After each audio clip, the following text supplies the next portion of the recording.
মা এখানে দশভুজা নন, চতুর্ভুজা। এমনকি পশ্চিম দিকে প্রতিমার মুখ রেখে দেবী দুর্গার পুজো করা হয়। বেদিতে তোলার পর পেছন থেকে প্রতিমাকে বেশেও রাখা হয়।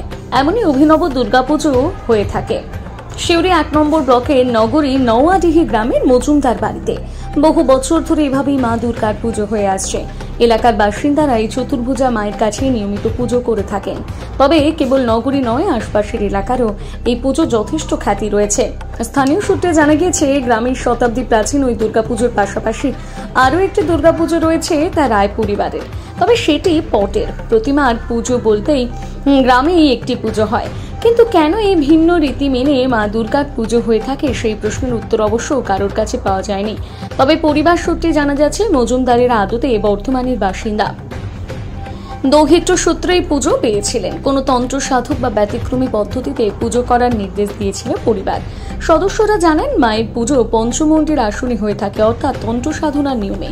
এছাড়াও কথিত আছে 108টি খুলির ওপর স্থাপিত হয় দেবী, তাতেই মায়ের পুজো হয়। কথিত আছে, তন্ত্র সাধকদের দেখানো পথে আজও চতুর্ভুজা দুর্গার পুজো হয়ে আসছে। তবে প্রতিমার বেদি বা তন্ত্র সাধনার কিছু কথা প্রচলিত থাকলেও কেন দেবী চতুর্ভুজা কিংবা কেন পশ্চিমমুখী, সেই প্রশ্নের কোনো উত্তর মেলেনি। পরিবারের সদস্যরা কি জানিয়েছেন শোনাবো আপনাদের। দুর্গাপুজো এটার যদি বৈশিষ্ট্য বলেন এবং কারা শুরু করেছিল, কবে থেকে শুরু হচ্ছে? পুজো শুরু কবে থেকে বলতে পারবো না। এটা পূর্ববর্তী যারা ছিলেন তারাও বলছেন যে আমরা এরকমই দেখছি পুজো। অর্থাৎ কতদিনের পুজো এটা বলা খুব শক্ত। 4 হাতের পুজো, আর 4 হাতের পুজো, পশ্চিম দিকে মুখ, এটা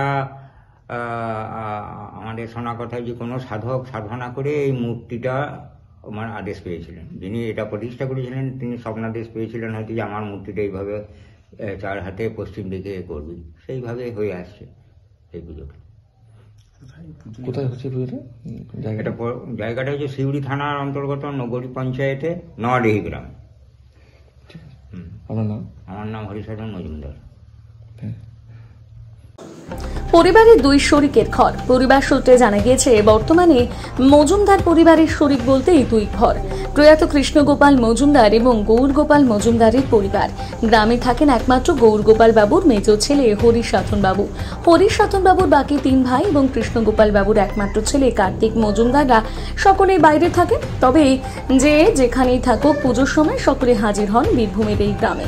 পরিবারের সদস্য কার্তিক মজুমদার এবং হরিসাধন মজুমদার কি জানিয়েছেন আপনাদের সামনে তুলে ধরছি। বীরভূমের সিউড়ি থেকে প্রসেনজিৎ সরকারের রিপোর্ট, বিগ নিউজ বাংলা।